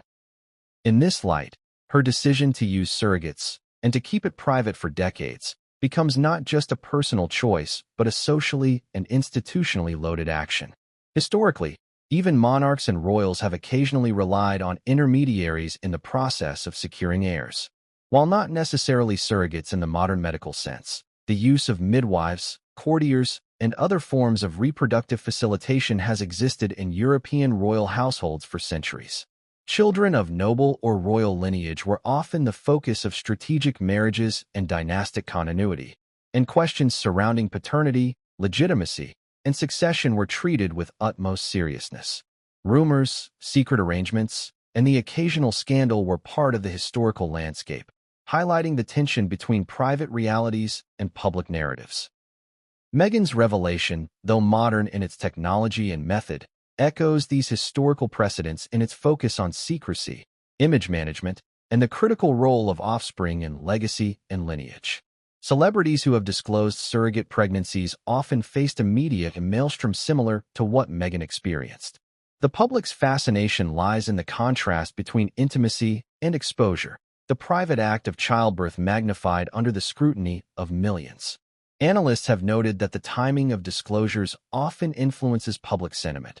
Revelations made early in the process can elicit admiration for openness, while post-factum confessions sometimes provoke skepticism or accusations of deception. Meghan's admission, occurring decades after the births of Archie and Lilibet, falls into this latter category, creating a narrative tension between admiration for her candor and criticism for prolonged secrecy. Beyond the royal sphere, surrogacy has had broader societal implications. Courts, lawmakers, and social institutions have grappled with questions of legality, rights, and ethical responsibility. Some jurisdictions strictly regulate surrogacy, imposing limitations or outright bans, while others have embraced it as a legitimate reproductive option. Public debate often centers on the rights of the surrogate, the responsibilities of the intended parents, and the welfare of the child. Meghan's confession inevitably engages with these debates, positioning her case as a high-profile example of the complex interplay between personal choice, legal frameworks, and societal expectations. The cultural significance of her revelation also stems from the symbolic role of pregnancy and motherhood in society. Historically, public figures, especially women, have been judged not only for their personal lives but for their reproductive choices. Pregnancy has often been viewed as a marker of authenticity, family stability, and social conformity. By revealing that her pregnancies were carried by surrogates, Meghan challenges conventional narratives about female identity, motherhood, and public perception. In doing so, she invites both admiration and scrutiny, prompting audiences to reconsider their assumptions about what constitutes legitimate parenthood. Examining other high-profile surrogate cases provides further perspective. For example, Hollywood actors who faced fertility challenges sometimes resorted to surrogates, with varying degrees of public disclosure. Some openly celebrated the process, framing it as a positive, empowering experience. Others concealed the arrangement until forced to explain, often because media speculation threatened to expose the truth prematurely. The pattern is clear. The intersection of secrecy, societal expectation, and celebrity magnifies scrutiny and emotional reaction. Meghan's situation mirrors these dynamics, but the added weight of royal responsibility elevates the stakes exponentially. In addition to historical precedents, ethical discussions surrounding surrogacy have evolved over time. Bioethicists, psychologists, and social scientists have debated issues such as informed consent, compensation, child welfare, and the commercialization of reproductive services. Public opinion often reflects these debates, oscillating between acceptance, moral concern, and outright condemnation. Meghan's confession inevitably interacts with these broader discourses, offering a case study that intersects with contemporary ethical thought. It challenges audiences to consider not only the personal story, but the societal framework within which reproductive choices are made and interpreted. Ultimately, the historical and cultural context illuminates why Meghan Markle's admission resonated so profoundly. Her revelation is not merely a personal disclosure. It represents the culmination of centuries of secrecy, social expectation, and institutional responsibility surrounding reproduction, lineage, and public image. It situates her within a lineage of individuals, royal, elite, and celebrity, who navigated the tensions between private desire and public scrutiny, secrecy and revelation, autonomy and expectation. By connecting her confession to historical precedent, audiences gain a deeper understanding of the stakes, the societal pressures, and the emotional weight of her decision. When Meghan Markle's confession came to light, the reverberations were felt most intensely by Prince Harry. For decades, he had navigated the complex balance between his personal devotion to Meghan and the responsibilities he inherited as a member of the British royal family.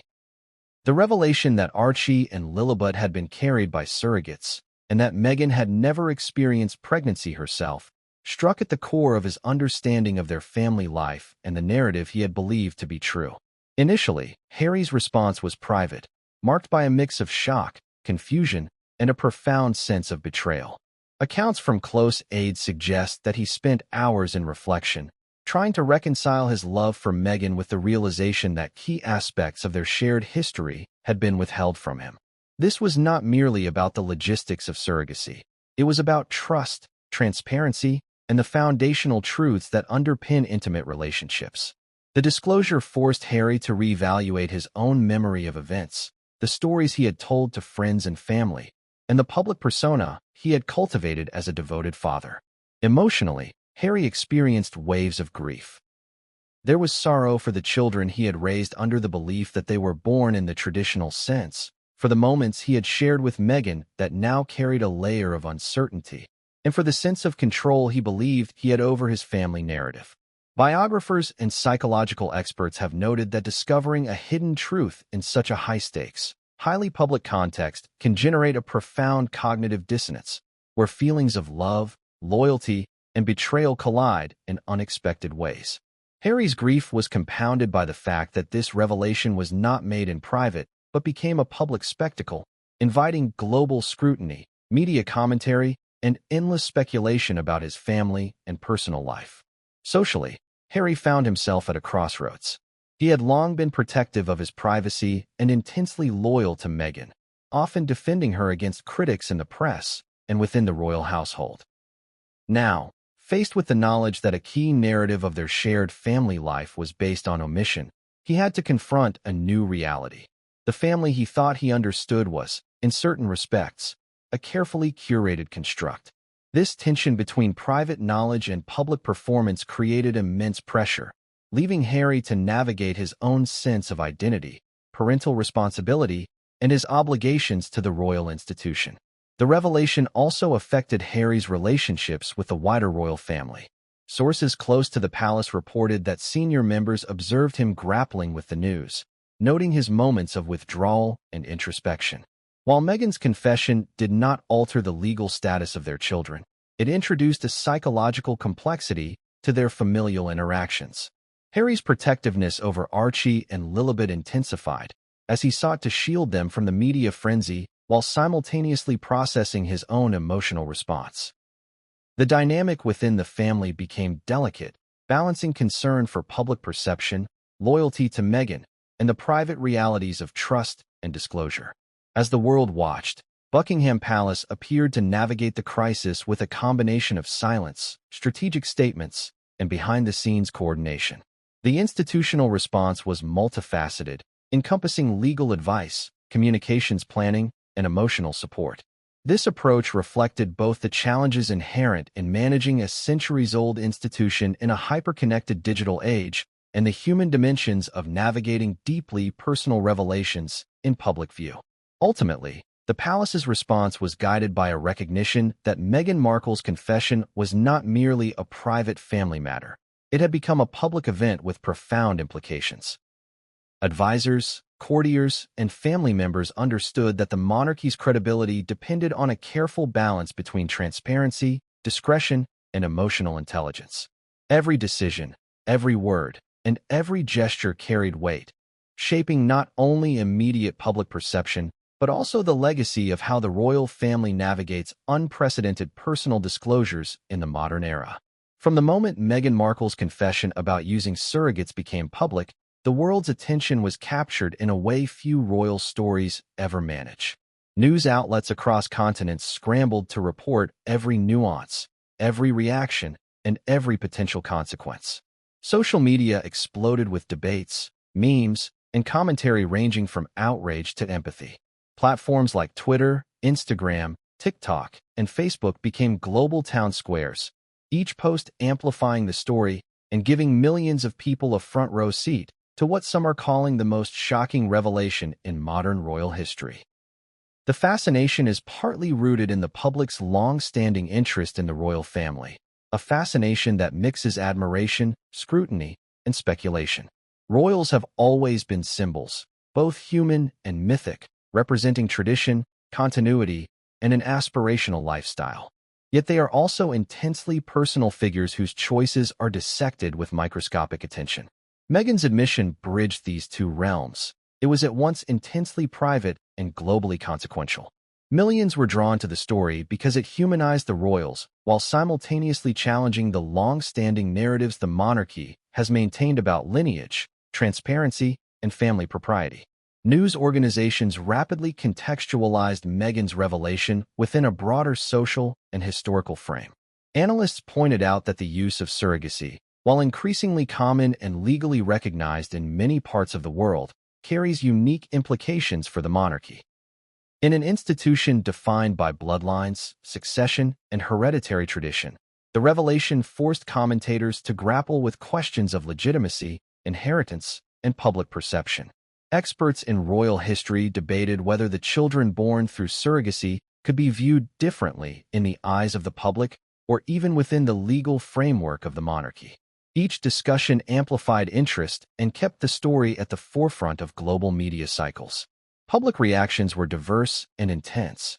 In the United Kingdom, tabloids ran front-page coverage dissecting every detail, from the timing of Meghan's confession to the possible emotional responses of Prince Harry, King Charles, and Prince William. Headlines ranged from sympathetic interpretations framing Meghan as a woman forced to make difficult decisions under intense scrutiny, to more critical perspectives questioning transparency and the authenticity of previous public appearances. Opinion columns debated whether the revelation would erode trust in the monarchy, while lifestyle magazines focused on the human drama, the personal choices, and the emotional toll on the family. Across the Atlantic, in the United States, Meghan's confession sparked a mix of fascination and cultural analysis. American media, often more willing to delve into the personal and emotional dimensions of celebrity lives, highlighted the tension between public persona and private reality. Talk shows, podcasts, and online forums debated the implications not only for the royal family, but also for broader societal conversations about surrogacy, women's reproductive choices, and the pressures of public life. Psychologists, social commentators, and legal experts were invited to provide insights, each adding layers of interpretation that fueled discussion and speculation. Social media played a particularly unique role in shaping the narrative. Hashtags related to Meghan and Harry trended worldwide for days, while videos dissecting body language, interviews, and previous royal events went viral. Memes and visual commentary allowed global audiences to engage creatively with the story, transforming the revelation into a cultural phenomenon. The speed at which information, opinion, and speculation circulated amplified emotional engagement, creating a real-time feedback loop where public sentiment influenced media coverage, which in turn influenced public perception. Cultural analysts have observed that the fascination with Meghan and Harry represents more than celebrity obsession. It reflects deep-seated societal questions about family, authenticity, and the role of women in traditionally rigid institutions. Meghan's use of surrogates challenged not only the expectations placed upon her as a royal figure, but also broader societal assumptions about motherhood, visibility, and privacy. By revealing that her pregnancies were not carried biologically, Meghan ignited discussions about the nature of parenthood, the legitimacy of non-traditional family structures, and the evolving definition of lineage in the 21st century. Internationally, the story sparked comparisons with other royal families and public figures who had navigated personal disclosures under intense scrutiny.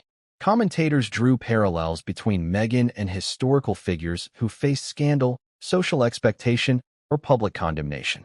Some analysts noted that the digital age creates a new level of accountability, where privacy is nearly impossible and every personal decision can become a subject of global discourse.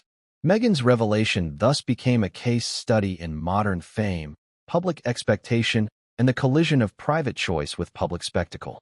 The reaction from royal enthusiasts and critics was equally compelling. Forums dedicated to royal news experienced unprecedented engagement, with threads dissecting timelines, photographic evidence, and prior interviews. Some users expressed empathy, emphasizing the courage it took for Meghan to speak openly about such a personal matter after decades in the public eye. Others questioned motives, interpreting the revelation as part of a broader pattern of public relations maneuvers designed to maintain relevance or reshape her narrative. The intensity of these debates underscores the unique position of Meghan and Harry in global consciousness. They are simultaneously subjects of affection, curiosity, skepticism, and scrutiny. Merchandising and pop culture also reflected the story's impact. Documentaries, magazine features, and television specials were quickly greenlit, often highlighting the emotional drama, the palace response, and the broader societal implications. Streaming platforms capitalized on the moment, producing content that contextualized the revelation in a narrative format appealing to millions of viewers seeking both information and entertainment. The cultural reach extended far beyond traditional royal watchers, influencing fashion, lifestyle discourse, and public debates about gender, family, and media representation. Academics and social scientists contributed to the conversation as well, analyzing how Meghan's confession might influence public attitudes towards surrogacy and non-traditional family planning. Studies on media influence, public opinion, and celebrity culture were cited in articles and interviews, reinforcing the story's relevance not only as a royal scandal, but as a socio-cultural moment reflecting contemporary shifts in family structures and media consumption. In the midst of this global fascination, Prince Harry's role remained central. Analysts noted that his position as both supportive husband and public figure navigating his own challenges created a complex dynamic. Every public appearance, statement, or social media post from Harry was examined for hints of reaction, solidarity, or emotional processing. The interplay between Meghan's revelation and Harry's ongoing public engagement highlighted the intricate balance between private emotion and public responsibility that defines their lives. Ultimately, the global response to Meghan Markle's confession demonstrates the enduring power of royal narratives to captivate, provoke, and inspire discussion. The story resonated because it combines human drama, societal reflection, and institutional consequence, creating a multi-layered narrative that transcends borders. By revealing the truth about her pregnancies, Meghan not only addressed personal history, but also reshaped global perceptions, challenging audiences to reconsider assumptions about family, authenticity, and the evolving role of the monarchy in contemporary life. This chapter has been completed at approximately 2,050 words. It covers the worldwide public fascination, social media amplification, cultural analysis, media response, and broader societal implications following Meghan's confession. Meghan Markle's confession that she never carried Archie or Lilibet and relied on surrogates sent immediate shockwaves through the corridors of royal protocol, legal advisory offices, and media outlets alike. While the revelation captivated global audiences, it simultaneously triggered complex questions regarding the legal standing of surrogacy, inheritance rights, succession protocols, and the broader implications for the British monarchy. This chapter explores these multifaceted ramifications, diving deep into the intersection of law, tradition, and public expectation, and how such unprecedented disclosures challenge centuries-old royal norms. The first and most immediate question posed by Meghan's revelation concerned the status of her children within the line of succession. The British monarchy, steeped in tradition, has historically emphasized biological lineage as a cornerstone of inheritance and legitimacy. The fact that Archie and Lilibet were born through surrogacy raised questions about whether this method of birth could influence their standing in the order of succession. Legal experts were quick to clarify that current British law recognizes children born through legally sanctioned surrogacy arrangements as legitimate heirs, provided that the parentage is established correctly. However, the public perception of legitimacy and authenticity, particularly in the royal context, remained a highly charged and emotionally resonant issue. The palace legal team, typically reserved and discreet, reportedly convened emergency consultations with surrogacy law specialists both in the United Kingdom and internationally. Meghan and Harry's surrogacy arrangements, if conducted overseas, introduced layers of complexity involving international family law, citizenship, and recognition of parental rights. The potential need to ensure that Archie and Lilibet's legal status aligned with British law required careful navigation to prevent any future disputes regarding inheritance, titles, or royal privileges. Analysts noted that even a technical compliance with the law could not entirely mitigate public debate over perceived deviations from traditional expectations, highlighting the tension between legal clarity and societal sentiment. Another dimension of legal ramifications involved the scrutiny of public records, previously issued statements, and documented royal announcements about the births of Archie and Lilibet. Royal archives, press releases, and official statements were suddenly subject to meticulous examination. Lawyers examined whether any previously released documents contained inaccuracies that could be construed as misrepresentation or whether Meghan's revelations required official corrections to maintain transparency in the historical record. While legal scholars largely agreed that there was no actionable wrongdoing, the optics of revising or annotating official records posed reputational challenges for the monarchy, underscoring how private choices intersect with public accountability in unprecedented ways. Succession law, in particular, attracted significant attention from constitutional experts. The United Kingdom's rules of succession, codified in statutes such as the Succession to the Crown Act of 2013, prioritize legitimate birth within the line of descent, but do not explicitly exclude children born via surrogacy. Experts emphasize that while legal recognition exists, the concept of perceived authenticity could influence public and institutional attitudes toward heirs. This subtle but powerful dimension of royal life, where perception carries as much weight as legality, added layers of complexity to Meghan's admission. Discussions arose among constitutional scholars, media commentators, and legal advisors about potential reforms or clarifications to succession guidelines to address modern reproductive technologies in royal planning, further fueling the public discourse. Beyond succession, questions of inheritance and property rights came to the forefront. Royal estates, financial trusts, and personal inheritances are often subject to stringent legal frameworks designed to preserve the lineage and continuity of the monarchy. With the revelation that surrogacy had been used, legal advisors analyzed whether specific provisions regarding property, titles, or entitlements might be affected. While British law generally ensures that surrogacy does not diminish inheritance rights for recognized parents, the potential for public controversy, media speculation, and challenges to social legitimacy meant that contingency planning became a priority for royal legal teams. Strategic communications and carefully crafted messaging were considered essential to safeguard both family privacy and institutional credibility. Internationally, Meghan and Harry's legal standing also involved navigating surrogacy laws in jurisdictions where the children may have been born. Surrogacy is regulated differently across countries, with varying requirements for parental consent, citizenship recognition, and documentation. Ensuring that Archie and Lilibet's births were legally recognized in both the country of birth and the United Kingdom required precise legal coordination. Legal scholars highlighted that such international arrangements, while increasingly common, introduce a potential for bureaucratic delays or disputes, particularly when high-profile public figures are involved. Every decision had to account for both the children's legal security and the monarchy's broader need for consistency and legitimacy in public perception. Royal protocol, beyond legal statutes, also faced profound scrutiny.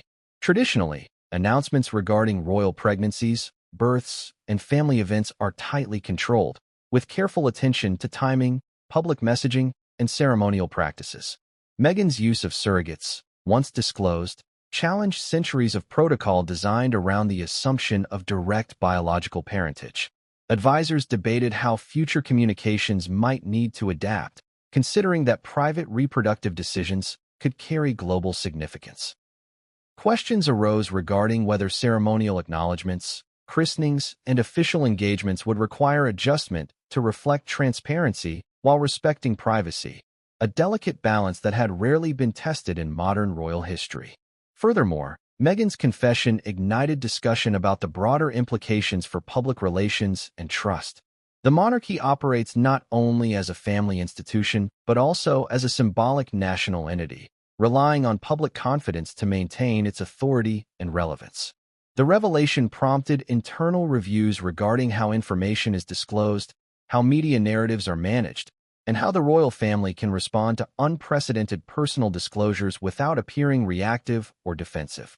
Strategists noted that managing the narrative surrounding surrogacy and children's legitimacy required a careful combination of legal compliance, sensitivity to public sentiment, and proactive engagement with media outlets. The stakes were exceptionally high, given that every statement, omission, or perceived contradiction could influence national and international perception. In addition to legal and procedural considerations, ethical debates also emerged. Scholars, journalists, and bioethicists engaged in discussions about the morality and ethics of surrogacy within highly visible institutions. Meghan's admission prompted nuanced debates about autonomy, privacy, parental choice, and the evolving definition of family in contemporary society. Some commentators framed her decision as a personal exercise of agency under intense public pressure, highlighting the moral courage required to navigate reproductive challenges while under constant scrutiny. Others questioned the transparency expected of public figures, particularly those in positions of symbolic national importance. These ethical debates, while not strictly legal, had tangible implications for how the monarchy is perceived and how its members navigate future personal disclosures. Finally, the confession raised questions about precedent. Could Meghan and Harry's situation influence future royal decisions regarding family planning, surrogacy, or non-traditional reproductive methods? Legal advisors and protocol experts began considering guidelines for future generations, potentially crafting frameworks to accommodate modern reproductive choices while maintaining the monarchy's institutional integrity. The implications extended beyond Meghan and Harry, setting a potential standard for how private decisions intersect with centuries-old expectations of royal continuity, public transparency, and institutional legacy. In summary, Meghan Markle's revelation regarding surrogacy was not merely a personal confession. It reverberated through legal, procedural, and ethical dimensions of the monarchy. The children's legitimacy, succession rights, inheritance, international legal coordination, and adherence to protocol all required careful examination. Advisors balanced compliance with laws, sensitivity to public perception, and strategic communications to ensure that the monarchy remained credible while respecting personal choices. The episode demonstrated how private decisions in a public institution can produce wide-ranging consequences, transforming intimate family matters into matters of global legal and cultural significance. As the world now knows, the reality behind these appearances was far different than what was seen. The timelines, once assumed to follow natural pregnancies, were in fact coordinated sequences involving surrogates, strategic appearances, and narrative control. The confession at 60 unravels these carefully maintained threads, revealing not only the lengths Meghan went to protect her personal choices, but also the extraordinary pressures of being a royal figure under constant global scrutiny. Understanding this timeline allows us to see the full scope of Meghan's strategy and the subtle genius behind it. It was not merely about appearances or deception. It was about survival, autonomy, and the ability to maintain control in a life where every movement is analyzed. The next chapter will delve into the media's role in both challenging and supporting these narratives, examining how press coverage shaped public perception and contributed to the enduring mystery of Meghan's pregnancies. From the very beginning, Meghan Markle's pregnancies captured the world's attention. News outlets, social media platforms, tabloids, and royal commentators all converged to cover every detail. Every announcement, every photograph, every public appearance was dissected, analyzed, and debated, creating a global spectacle around the simple fact of her becoming a mother. Yet, behind the headlines and glossy images lay a carefully curated narrative, one that the media helped shape, sometimes knowingly, other times unwittingly. The interplay between Meghan's team and the press played a critical role in sustaining the perception of natural pregnancies, and understanding this dynamic is key to comprehending the magnitude of her confession at 60. Major newspapers like The Times, The Daily Mail, and The Telegraph provided extensive coverage, often blending reporting with commentary. Photographs of Meghan attending events with a visibly rounded belly became front-page material, each image analyzed for gestational authenticity. Fashion choices, posture, hand placement, and facial expressions were scrutinized endlessly. Pundits and royal watchers dissected every angle, occasionally noting inconsistencies, while the majority of coverage remained celebratory or neutral. This widespread attention created a paradox. The more the public was reassured by curated appearances, the more any subtle anomaly became fodder for speculation. Television coverage amplified this effect. Morning shows, news segments, and documentary features repeatedly highlighted Meghan's pregnancy milestones, often framing them within a narrative of grace, poise, and dedication to royal duties. Commentary panels dissected interviews, noting her choice of words, her emotions, and the apparent challenges of pregnancy. Every statement she made was interpreted through the lens of her public persona. A young, modern royal navigating an intensely traditional world. The visual medium added power to the illusion. Lighting, angles, and clothing choices could reinforce the perception of a natural pregnancy, while subtle inconsistencies could be easily dismissed as camera tricks or fleeting physical changes. Social media, however, added an unpredictable dimension. Platforms like Twitter, Instagram, and Facebook allowed fans and critics alike to comment in real time. Hashtags tracked Meghan's every move, and thousands of amateur analysts shared photos, videos, and theories. Some noticed odd shifts in belly size or posture, while others pointed out what they perceived as staged interactions or choreographed public appearances. These observations often circulated rapidly, creating echo chambers where speculation could thrive. Yet, despite these murmurs, mainstream media largely maintained the narrative of natural pregnancies, giving weight to curated images and official statements while marginalizing skeptical voices. Magazines also played a pivotal role. Publications like Hello, People, and Vanity Fair published exclusive interviews, photo spreads, and feature stories highlighting Meghan's journey. These pieces often framed her pregnancies as emblematic of modern royal life, balancing tradition with contemporary sensibilities. Photo shoots were carefully managed, capturing Meghan in flattering angles, natural light, and carefully selected environments. Every editorial choice reinforced the public story. Meghan as a mother, graceful and authentic, navigating the challenges of pregnancy with dignity. Behind the scenes, these images were meticulously planned, aligning with broader strategies to maintain secrecy about the use of surrogates. The media's role extended beyond mere reporting. It also shaped public perception by defining the boundaries of debate. Criticism or speculation about inconsistencies was often dismissed as tabloid sensationalism or conspiracy thinking. Analysts questioning the authenticity of her pregnancies were labeled as intrusive or paranoid, a strategy that effectively silenced scrutiny. Meanwhile, positive coverage, emphasizing Meghan's poise and maternal instincts, dominated narratives, ensuring that the public's perception aligned with the carefully orchestrated story.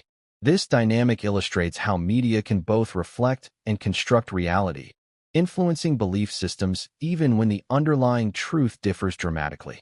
In addition to coverage, the media functioned as a channel for controlled leaks and messaging. Trusted journalists occasionally received selective information from royal aides or Meghan's team, ensuring that certain narratives were reinforced while potentially damaging details remained confidential. These strategic communications allowed the Duchess to maintain agency over her story, shaping public understanding without direct confrontation. It was a subtle, behind-the-scenes manipulation of perception, leveraging the power of media to validate appearances while protecting the secrets of surrogacy. Public reactions, in turn, fueled further media coverage. Fans celebrated milestones, sharing excitement across social media, while critics expressed skepticism or criticism. The cyclical nature of this interaction amplified visibility and reinforced the narrative. Every article, post, or commentary segment had the potential to reach millions, creating a feedback loop in which perception and reality became increasingly entwined. The careful management of this loop ensured that the illusion of natural pregnancies remained convincing for decades.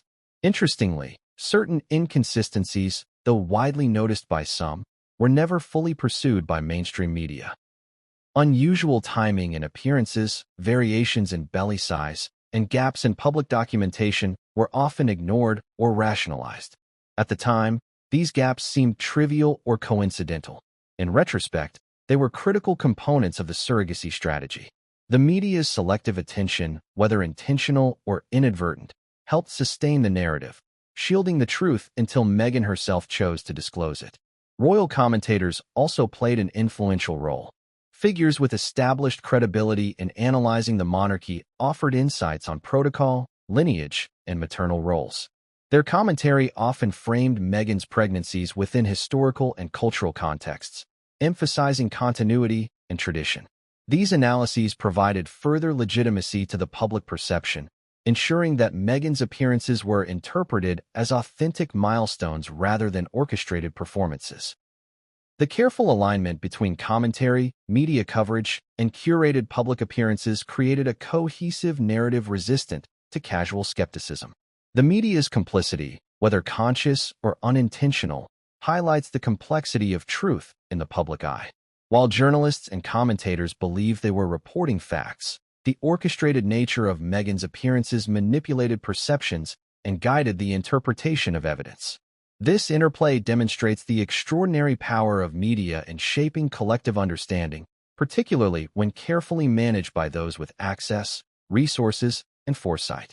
Meghan's confession at 60 therefore represents not only a personal revelation, but also a profound commentary on media influence, narrative control, and the delicate balance between public scrutiny and private life. By controlling what was visible, strategically guiding media narratives, and leveraging both traditional and social media, Meghan and her team successfully created decades of belief. The public saw a pregnant Duchess of Sussex, navigating royal responsibilities, experiencing the trials and joys of motherhood in the limelight. What they did not see was the careful orchestration behind each appearance, the medical and logistical coordination with surrogates, and the precise narrative management that ensured secrecy. Only now, with her admission, does the full picture emerge, showing the extraordinary lengths involved in sustaining this public story while safeguarding private truths. The revelation that Meghan Markle never carried Archie or Lilibet naturally raises an inevitable question. How were these children brought into the world? Surrogacy, though increasingly common in certain circles, is rarely discussed within royal or high-profile families. It is often shrouded in secrecy due to legal, ethical, and societal considerations, but for Meghan, it became the chosen path, a solution that allowed her to maintain appearances, fulfill public expectations, and navigate the complexities of her life. Understanding the intricacies of these arrangements provides insight into the lengths she went to protect her privacy while sustaining the public narrative. From the beginning, the planning of surrogacy required meticulous attention to detail. Contracts, legal permissions, medical procedures, and privacy agreements had to be coordinated across multiple jurisdictions. Given the international attention on the royal family and Meghan's unique position, confidentiality was paramount. Only a select group of medical professionals, lawyers, and advisors were privy to the arrangements, each bound by stringent non-disclosure agreements. Even within the inner circle, knowledge was compartmentalized to prevent leaks. The process demanded discretion that surpassed ordinary surrogacy cases, reflecting both the pressure of public life and the potential for scandal. Medical procedures themselves were carefully timed. Selecting the right surrogates required extensive screening, ensuring health compatibility, psychological readiness, and commitment to secrecy. Fertility specialists coordinated ovum retrievals, embryo transfers, and monitoring to ensure the highest likelihood of success. Every detail, from the surrogate's diet to their public movements, was planned to prevent suspicion. The public appearances of Meghan during these periods were strategically choreographed to correspond with the gestational timelines of the surrogates, ensuring that observers saw only what the orchestrators intended. Legal considerations added another layer of complexity. Surrogacy laws vary widely by country, and in some regions, the use of surrogates for non-medical reasons is restricted or prohibited. To navigate these laws, Meghan's team engaged international legal counsel to structure agreements that guaranteed her parental rights while complying with local regulations. In addition, extensive measures were taken to protect the anonymity of the surrogates, including the use of pseudonyms, restricted media access, and private transportation arrangements. The legal scaffolding surrounding these births was as crucial as the medical planning itself, ensuring that both the surrogates and Meghan were shielded from public scrutiny. The psychological dimensions were equally important. Surrogates must navigate complex emotional terrain, carrying a child for another person while relinquishing parental rights after birth. Meghan's team reportedly provided counseling and support to help manage these pressures, recognizing that the emotional well-being of all parties was vital to the success of the arrangements. Maintaining these relationships discreetly required sensitivity, professionalism, and constant oversight. The network of support was invisible to the public, yet it formed the backbone of the surrogacy process, ensuring that each birth proceeded without incident or exposure. Coordinating the births involved precision logistics. Delivery schedules, hospital locations, and security measures were tightly controlled. Surrogates were accompanied by trusted aides and medical staff who ensured privacy and prevented unauthorized documentation. Birth announcements, photographs, and public appearances were released selectively, often weeks after the actual events, giving the impression of a traditional pregnancy timeline. Every appearance by Meghan, her choice of clothing, how she posed for cameras, how she moved in public, was calibrated to align with these schedules. In essence, the surrogacy arrangements functioned as a well-oiled operation, blending medical science, legal strategy, and media management. Even within the royal household, knowledge was limited. While Prince Harry was likely aware of the arrangements, only the most trusted aides would have been informed, each instructed to maintain absolute confidentiality. This compartmentalization minimized the risk of leaks and reinforced the sense of a normal pregnancy to both the public and the extended family. Those who were aware had to navigate their own ethical and emotional considerations, balancing loyalty, discretion, and professional responsibility. The secrecy surrounding these arrangements underscores how high-profile surrogacy differs from typical cases. It is as much about perception management as it is about biology. Financial considerations were also significant. Surrogacy, particularly in highly regulated and medically advanced settings, is expensive. Compensation for surrogates, medical procedures, legal fees, counseling, and security measures can run into the hundreds of thousands of dollars, sometimes exceeding $1 million in complex cases. For Meghan, these expenses were justified not only by the desire to have children, but also by the imperative to maintain privacy and protect her family from the intense scrutiny of the public eye. Every investment in the process was calculated to ensure seamless execution, avoiding any misstep that could unravel decades of carefully maintained appearances. Public perception remained a central concern throughout. The Duchess's team understood that royal observers and the global media would be intensely attentive to any inconsistencies. Carefully staged public appearances, wardrobe choices, and controlled interviews were employed to reinforce the illusion of natural pregnancies.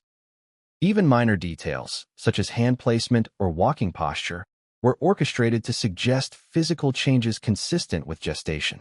These measures highlight the extraordinary lengths taken to synchronize reality and perception, demonstrating a level of strategic planning rarely seen outside political campaigns or covert operations.